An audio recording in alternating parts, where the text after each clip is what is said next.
This is the Poison Terminator podcast. I am Carlo De Olim. Everybody knows the importance of hand washing when using the bathroom to reduce the transmission of potentially dangerous germs. Despite that, hand washing might not be enough to decrease this risk. A study published in Applied and Environmental Microbiology suggests that hot air hand dryers deposit bacteria on hands and throughout buildings.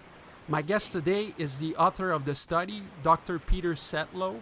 Dr. Setlow is a professor in the Department of Molecular Biology and Physics at the University of Connecticut Health Center. Dr. Setlow has also a bachelor's degree in chemistry and a PhD in biochemistry. Welcome to the show, Dr. Setlow. Hi, glad to be here. Explain to us how bacteria are deposited on surfaces by hand dryers. Hand dryers take in a large volumes of air, and accelerate their movement. And so when they are blown on hands, you get a large airflow and the air is warmed slightly, and that will dry your hands. But air in bathrooms, in fact, air anywhere there are people, but even more so in bathrooms, that air has bacteria in it. All different kinds, depending on what bacteria have been shed by people, have come from the toilets in the bathrooms. And so the bacteria are in the air, and when large volumes of air are projected onto hands, a surface, some of them will stick and on your hands. As you know, they stick to the wet hands, and they may stay there even after the hands are dry. Okay, and it could be on another surface as well. In our work, we directed the air from hand dryers onto the surface of an agar plate, which is used to grow bacteria. What were the pathogenic bacteria that were dispersed by hand dryers? Well, the ones that we found, and again, we did not prove that these bacteria were pathogenic, but some bacteria just like these are. One of them was Staphylococcus aureus, which is a known pathogen of people. Many of us carry it in our nose, and it can, if it's particularly drug resistant, cause some rather nasty infections. That was probably the most potent one, if you will, and again, we did not look at its antibiotic resistance, nor did we look at what kinds of toxins it might be carrying. We didn't do that. We just know it was a Staphylococcus aureus.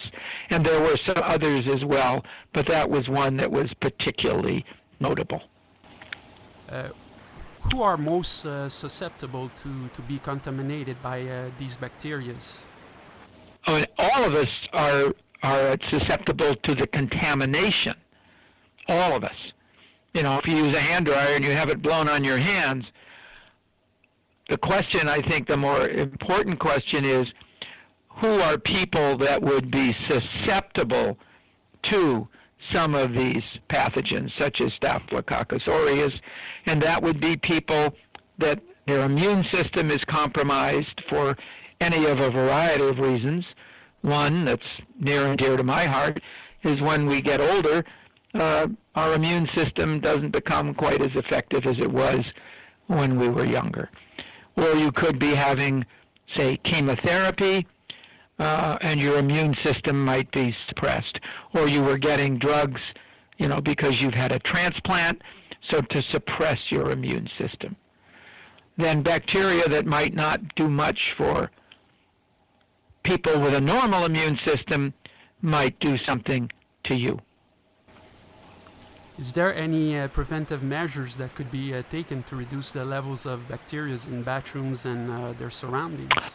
I would imagine there are. There are particular things you can do where the air in particular enclosures runs through something that has high levels of UV light and will kill great majority of bacteria. You can do that, and it's done in some, for instance, clean rooms where things are assembled. but you just can't have the lights on, UV lights on when people are there unless they're shielded in some way, because UV lights can cause damage to people. So they have to be shielded in some way. But there are places where this is done. How do these results affect you personally? Personally, Yeah. I no longer use hand dryers in bathrooms. I don't use them. I use paper towels if they're there, and if not, I wave my hands in the air, and if they're not dry enough, I wipe them on my pants.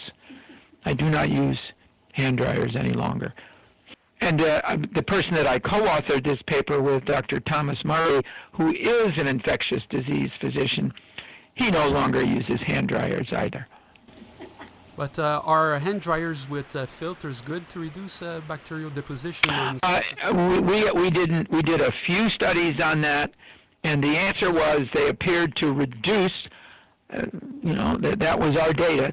They reduced the amount of bacteria that were deposited on a surface, but only in our hands. The way we did the experiment, only fourfold. Now, were the filters working properly? I don't know that, nor do I know they weren't. But if you have a large column of air going down, it will also pull in particles that are adjacent to that air column. So they could also, even if the filters were working perfectly, you still might have this large amount of bacteria-laden air being blown on hands. But in our hands, it reduced it. And do you know if ethanol-based sanitizers are efficient in removing germs from hands? Oh, they are. Yeah. They are. No question. No question. Not all bacteria, but great majority. Are they better than? Yeah, go ahead. Go ahead. No, there are some bacteria that would not be touched by ethanol-based hand washes. That's bacterial spores. They are not removed at all. What are bacterial spores? Bacterial spores are a dormant form of spores of some species.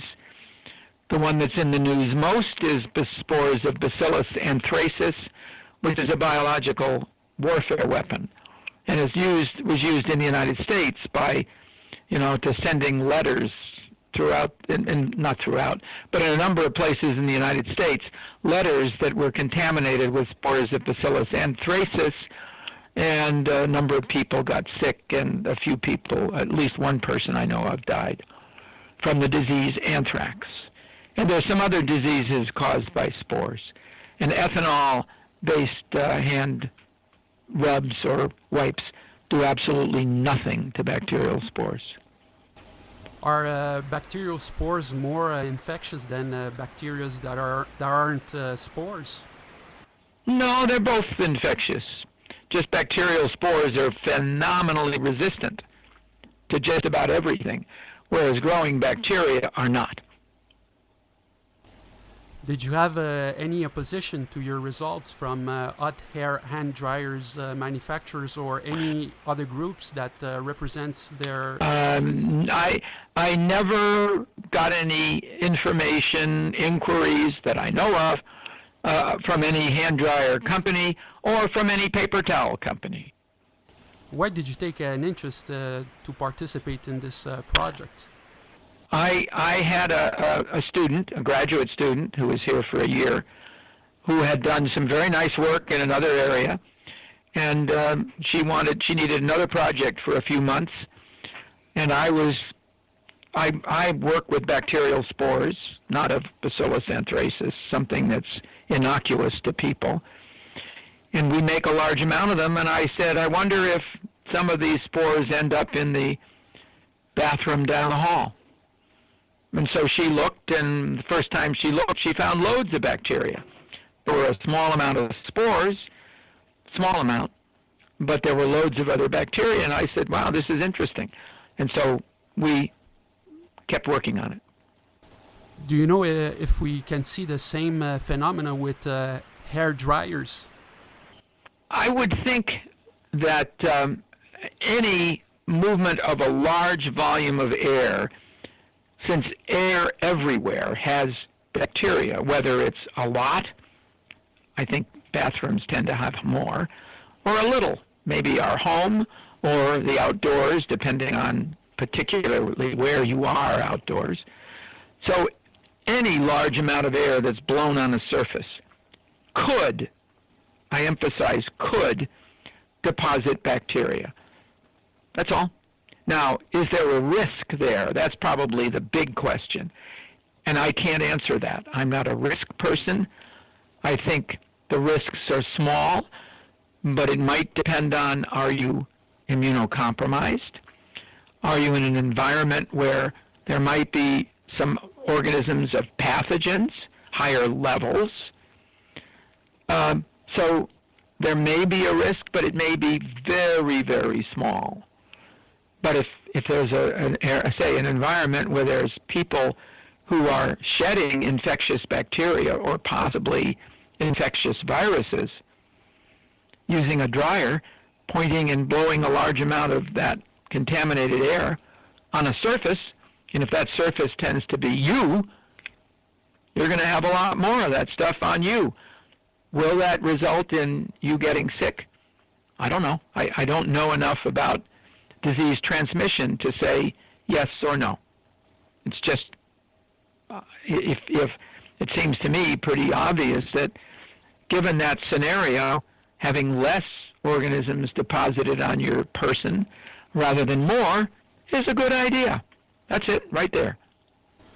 Dr. Setlow, I want to thank you for being on the podcast today and giving us important facts to help us reduce an harmful exposure. Okay. Dr. Setlow is a professor at the University of Connecticut Health Center. That's all for this week. I'm the Poison Terminator. I'll be back next week with another episode. Have a great day.